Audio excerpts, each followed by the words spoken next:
শুভ সকাল বন্ধুরা, সকলে কেমন আছেন? আশা করব অনেক ভালো আছেন। আমি সুকৃতি নতুন একটা ভিডিওতে সকলকে জানাই অনেক অনেক ভালোবাসা, অভিনন্দন এবং শুভেচ্ছা। আজ রবিবার, আর রবিবার সকাল মানেই অনেক ধরনের কাজ আজকে করব বলে ঠিক করে নিয়েছি। কেননা অন্যান্য রবিবারগুলো বাজার হাট করতে করতেই বরের সময় চলে যায়। আর আজকে রবিবারে বরকে ধরে বেঁধে ভোরবেলায় উঠিয়েছি, যাতে ঘরের ঝুলগুলো ঝেড়ে চিমনিটা পরিষ্কার করে দেয়। আমার রান্নাঘরের চিমনির অবস্থা ভীষণ খারাপ। এই যে দেখছেন আপনারা, এত তেল জমে আছে আর টস টস করে একদম তেল চুইয়ে চুইয়ে পড়ছে। মানে আজকে যদি পরিষ্কার না করি, আমার মনে হয় চিমনিটা আমার এবার খারাপই হয়ে যাবে। বরকে বলেছি, তুমি যাই করো না কেন আজকে চিমনি পরিষ্কার করে দিতেই হবে। কেননা চিমনি পরিষ্কার করার কাজ আমি পারি না। সত্যি কথা, আমি হেল্প করি, আলু দেখাই বা ওই যে তারগুলো সব মেজে পরিষ্কার করে দিই, কিন্তু চিমনিটার ভেতরটা ওপরটা সমস্ত আমার বর সুন্দর করে কিন্তু পরিষ্কার করতে পারে। আর যে দাদারা সার্ভিসিং করে না, তারা প্রচুর পরিমাণে টাকা নেয়, মানে 500-600 এরকম টাকা নেয় বলে আমার বর নিজে নিজেই করে। আর এটা যেহেতু আমার বর এগুলো করতে পারে, মানে কারেন্টের বাকি কাজ, অন্যান্য কাজগুলো বর সুন্দরভাবে করে ফেলতে পারে, সেই জন্য আমাদের অসুবিধা হয় না। তো দেখছো এরকম গাদ পড়ে গেছে তেলের, প্রায় 6 মাস হয়ে গেছে আমার চিমনিটা পরিষ্কার করা হয়নি। সেই জন্য একসঙ্গে দুজন মিলে কাজে লেগে গেছে। পরিষ্কার করতে দুটো উপকরণ লাগে, এক হচ্ছে একটা ছেঁড়া কাপড়, আর দুই হচ্ছে 1 শিশি তারপিন তেল। তারপিন তেলটাকে কাপড়ে ভালো করে মানে নিয়ে ঘষে ঘষে ওপর থেকে সুন্দর করে নিয়েছে। আর ছিল তারের ছোবড়া, যেটা দিয়ে ঘষে পরিষ্কার তেল চিট্টে গুলো পরিষ্কার করে নিচ্ছে তারপিন তেল দিয়ে, অন্য কিছু না। কিন্তু দেখো, তারপিন তেল দিয়ে যে এত সুন্দর ভাবে চিমনি পরিষ্কার করা হয়, আমার বর না, মানে না করলে আমি বুঝতেই পারতাম না। আমি কিন্তু দেখো ভিতরটা পর্যন্ত দেখিয়ে দিয়েছি, ভিতরটা পর্যন্ত সুন্দর করে পরিষ্কার করে নিয়েছে। আর এত সুন্দর পরিষ্কার করেছে, দেখতে একবার চকচক চকচক করছে, মনে হচ্ছে নতুনই কিনে হয়েছে। আর এটা খুব ভালো, মানে ব্যবহার করতে খুব সুবিধা আমার। এটা যেহেতু স্ক্রিন টাচ, অন অফ করতে খুব সুবিধা হয়। আর প্রায় 1-1.5 বছর হয়ে গেল আমি ব্যবহার করছি, কোনো আওয়াজ হয় না, কোনো কিছু না, খুব সুন্দর। আর যেহেতু আমি অন্যান্য কাজগুলো করব, সেই জন্য বরকে রিং লাইটটা জ্বেলে দিয়েছিলাম, যে ও আলোর দরকার ছিল। আমাদের রান্নাঘরের আলোটা ভীষণই কম, আলোটার ব্যবস্থা করতে হবে, আস্তে আস্তে করছি আমরা। তো দেখো, এই যে একদম চকচকে করে মেজে পরিষ্কার করে নিয়েছি। এবার গ্যাসের বার্নাল গুলো আমার বর সুন্দর করে ধুয়ে দিয়েছে পরিষ্কার করে। আর দেখো একদম আমার 3টে, যেহেতু 2টো এমনি রান্না করি আর একটা যখন নিরামিষ হয় তখন করি। আর দেখো ফাইনাল একদম চিমনিটা একদম কি সুন্দর করে দিয়েছে, এত ভালো লাগছে না দেখতে, মনে হচ্ছে এখনই কিনে লাগিয়েছি। এই না হলে বর, বলো তো। সেই জন্য বরকে সকালবেলায় টিফিন দিয়েছিলাম ডিম সিদ্ধ আর ডালিয়ার খিচুড়ি। কেননা আমার বরের শরীরটা খুব একটা ভালো ছিল না, তাই ও রিচ খাবার একদমই খাচ্ছে না, হালকা পাতলা খাবার খাচ্ছে। আর এদিকে বললো যে যখন এত দেরি করে ফেললাম কাজকর্ম করতে, তখন গাছগুলোরও একটু পরিচর্যা করে নি, মানে গাছগুলোও শুকিয়ে গেছে যে পাতাগুলো, সেগুলো কেটে বাদ দিয়ে দিবে, সেটাই বললাম। আমি বললাম তাহলে দিয়ে দাও, আমি যখন এখনো খাবার হচ্ছে। তো ওকে যে যে গাছগুলো কাটতে বললাম ও কিন্তু কেটে দিয়েছে। এই যে অপরাজিতা গাছটা, মাথাটা এতটাই বেড়েছে, গাছটা শুকিয়ে যাচ্ছে, সেই জন্য মাথাটা কেটে আবার নতুন করে গাছ যাতে হয় সেই ব্যবস্থাটাই ওকে করে দিতে বললাম। কেননা যে গাছে ফুল দিচ্ছে না, ফালতু সে গাছ পুষে কি লাভ, তাই না? আমরা যেহেতু ফ্ল্যাটে থাকি, তো ফ্ল্যাটে থাকি যেহেতু, সেই জন্য আমাকে আমার মতো যেটা আমার সুবিধাজনক হবে সেটাই করতে হবে। আর আমি যেহেতু যেটাই সুবিধা পাবো সেটাই তো করব, তাই না? সেই জন্য বরকে বললাম যে যেগুলো শুকনো শুকনো ডাল আছে সেগুলো ভেঙে ওই যে পাখির যে খাঁচাটা আছে, খাঁচার মধ্যে ভরে দাও, তাতে কি হবে, পাখিটা বসতে পারবে। আর এই যে অপরাজিতা গাছটা না ওপর থেকে শুকিয়ে যাচ্ছে, এত পাতা ঝরছে, একটাও ফুল আসছে না বা কুড়ি আসছে না।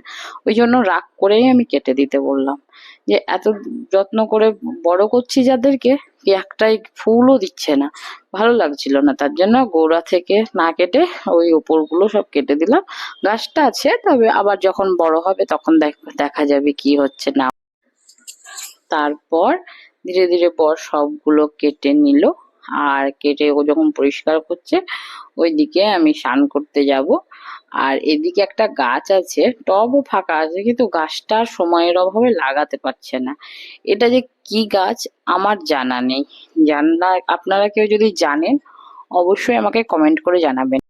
দোকানে গিয়ে চেয়েছে একটা সুন্দর সুগন্ধি আছে এমন গাছ দাও, ওকে এই গাছটা দিয়েছে। ও জানে না যে কি গাছটা বা কি ভালো, কিন্তু ফুলগুলো থেকে ভীষণ পরিমাণে সুন্দর সেন্ট বেরোয়, মানে এত সুগন্ধি, বাড়ি পুরো মম করে। তারপর এদিকে দেখুন, ইনি যে কি রাজকার্যে ব্যস্ত, একমাত্র ইনিই জানেন। খেলার মধ্যে কি যে খুঁজছিল আমি নিজেও বুঝে উঠতে পারছিলাম না। যাই হোক, ইনি কি খুঁজছে খুঁজুক, আমি আমার ঘরে পুজোটা করে তারপর খাবার দাবারে এবার বসবো। কেননা বেলা 11টার ওপর বেজে গেছে, সকাল থেকে কারো কিছুই খাওয়া দাওয়া হয়নি, শুধু বাচ্চাটাকে একটু খাইয়ে নিয়েছি, তারপর বসে গেছি এখন খাওয়া দাওয়া। তারপর এদিকে আমি চা, মুড়ি, ডালিয়া, ডিম সিদ্ধ এইসব সকালবেলায় করেছি। কেননা সকালবেলায় এর থেকে তাড়াতাড়ি খাবার আমার পক্ষে করা সম্ভব ছিল না। এরপর আবার দুপুরে রান্না বান্না করব। আজকে যেহেতু রবিবার, সমস্তটাই আপনাদের সঙ্গে শেয়ার করব। যদি ভালো লেগে থাকে অবশ্যই আমার চ্যানেলটা সাবস্ক্রাইব করে দিয়ে পাশে থাকবেন, আর অবশ্যই কমেন্ট করবে যে কেমন লেগেছে বা কিছু। তারপর আমার ছেলে এখন আমাদেরকে পরিবেশন করবে, এটাই হচ্ছে ওর ইচ্ছা। কিন্তু ওকে যেহেতু আমি দিচ্ছি না, তাই আমাকে বলতে চাইছে যে মা আমাকে দাও, আমি পারবো। তো ওকে দেওয়াতে দেখছি যে হ্যাঁ, সুন্দর করে ও কিন্তু থালে দিচ্ছে, ওর বাবা দিচ্ছে, ওকে নিচ্ছে।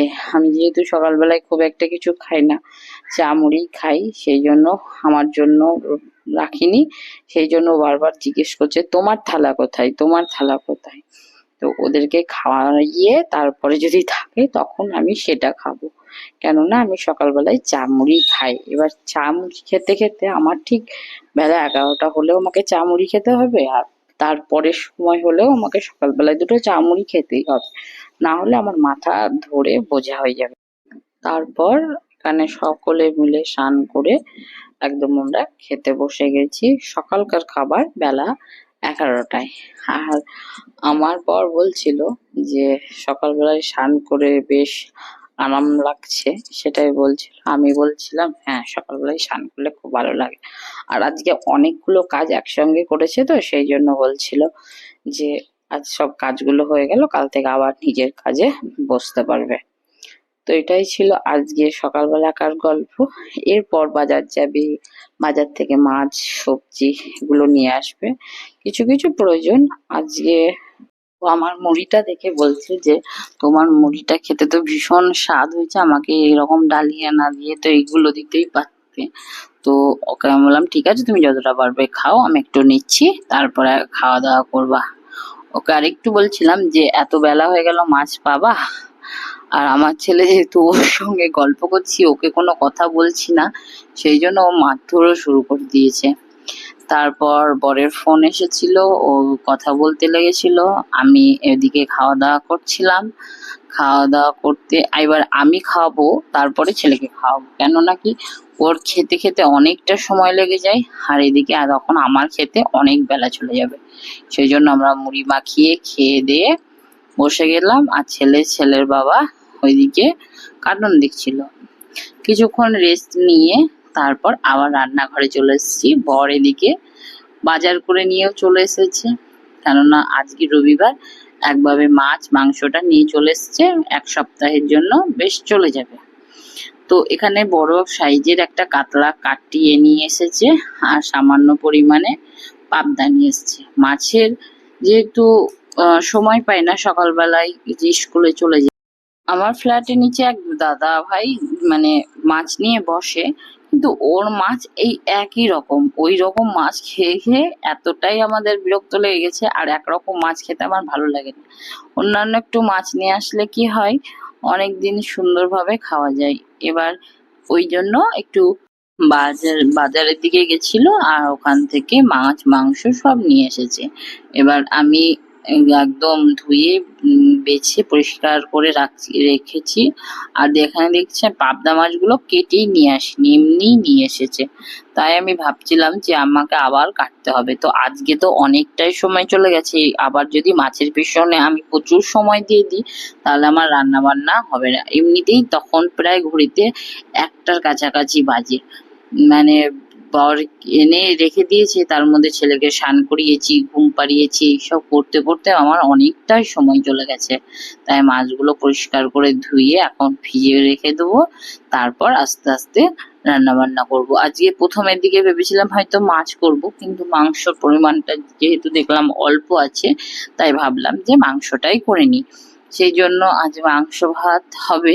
আর আমার ছেলে না মাংস খেতে ভীষণ ভালোবাসে, বিশেষ করে চিকেনের যে মুরগির মাংসটা হয়, এইভাবে ধুয়ে পরিষ্কার করে তারপরে বাকি মাছগুলো আমি ফ্রিজে ভরে রাখছিলাম।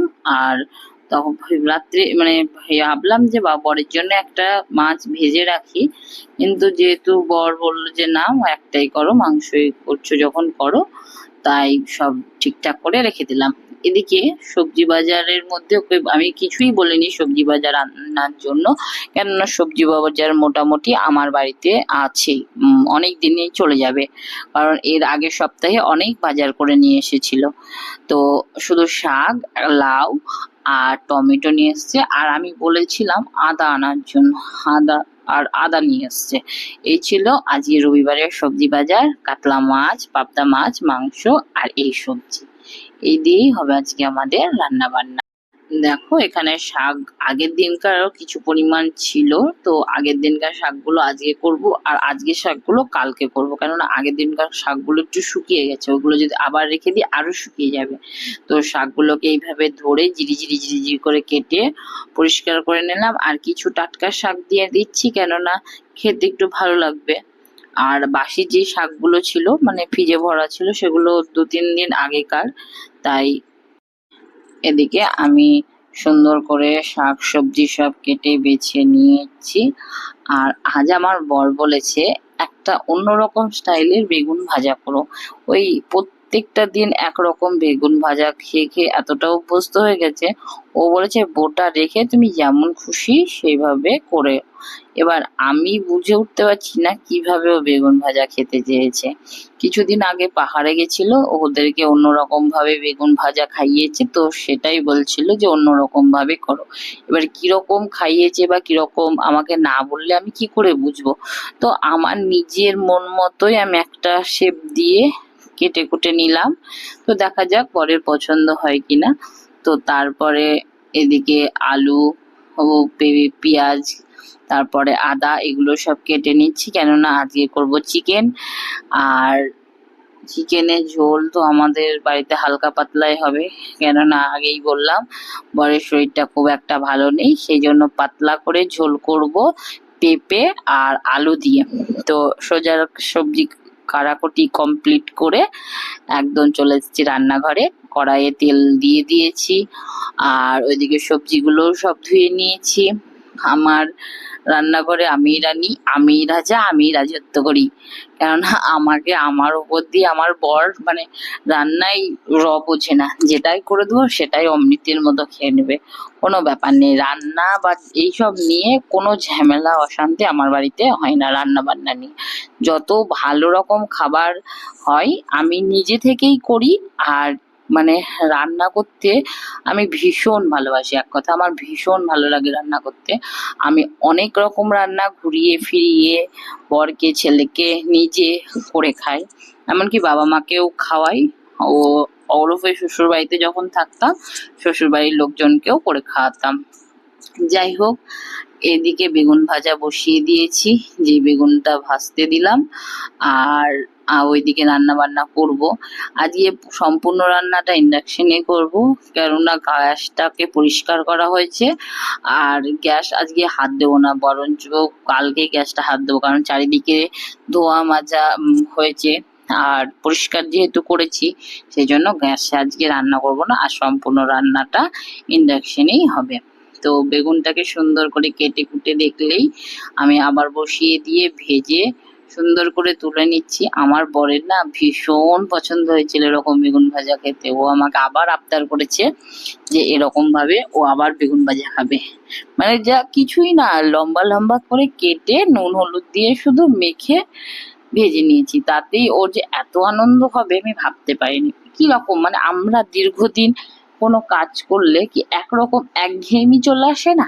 তো সেখান থেকে যদি আমরা একটু একটু করে মানে কাজগুলোকেই ঘুরিয়ে পেঁচিয়ে সুন্দর করে করি, তাতে আমাদের জীবনের একঘেয়েমি ভাবটা চলে যাবে। তো যদি জীবনে সুখ পেতে চাও, দুঃখকে করো আপন, তবেই পাবে সুখ। কারণ দুঃখ আগে আসে, সুখ পরে আসে। আমার জীবনের অভিজ্ঞতা দিয়ে আমি শেয়ার করছি যে যদি দুঃখকে সুখের মতো করে ভালোবাসতে পারো, তবেই হবে তুমি সুখী। দেখো, আমার জীবনে যে সুখ আছে বা দুঃখ নেই তা নয়, আমি দুঃখকেও সুখের মতো করে নিয়ে সুন্দর করে সংসারটা গুছিয়ে গাছিয়ে করার চেষ্টা করি। কেন বলি যে দুঃখ আগে আসে? সামনে কিছুদিন আগে 2025 সালে যে এসএসসি পরীক্ষাটা হয়ে গেল, এসএলএসটি, তো সেই পরীক্ষার্থী ছিলাম আমি। আর পরীক্ষা দেওয়ার পর সামান্য কিছু নম্বরের জন্য কাট আপে পৌঁছাতে পারিনি। মানে সামান্য কিছু নাম্বার, খুব হাইফাই নাম্বার না। আমি মানে প্রচুর পরিমাণে চেষ্টা করেছি, কিন্তু ভাগ্য আমাকে কাট আপে আটকে দিয়েছে। এবার বলি, সেটা থেকে তো আমার ভীষণ দুঃখ হয়েছে। দুঃখ হয়ে আমি কি করব? মানে কোনো উপায় চারিদিকে বুঝে না উঠতে পেরে আমি আবার বসলাম। যে জায়গাটা আমার হলো না বা পেলাম না, আমি সেটা নিয়ে আবার চর্চা করতে শুরু করলাম যে যেটা আমি পাইনি সেটা আমাকে পেতেই হবে। তো সেই দুঃখটা নিয়ে যদি আমি বসে থাকতাম, তাহলে আমি নতুন করে আবার রসদ জমাতে পারতাম না যে আমি কি করে চেষ্টা করব, কি করে পারবো। আমি তো পারবো না, আমি হেরে যাচ্ছি। কিন্তু যদি এই দুঃখকেই দুঃখ ভেবে বসে থাকি, তাহলে আমার কিছু হবে না। সেই জন্য আমি আবার চেষ্টা করছি। যদি আবার কোনো এসএসসি পরীক্ষা হয়, অবশ্যই আমি সেই কাট আপ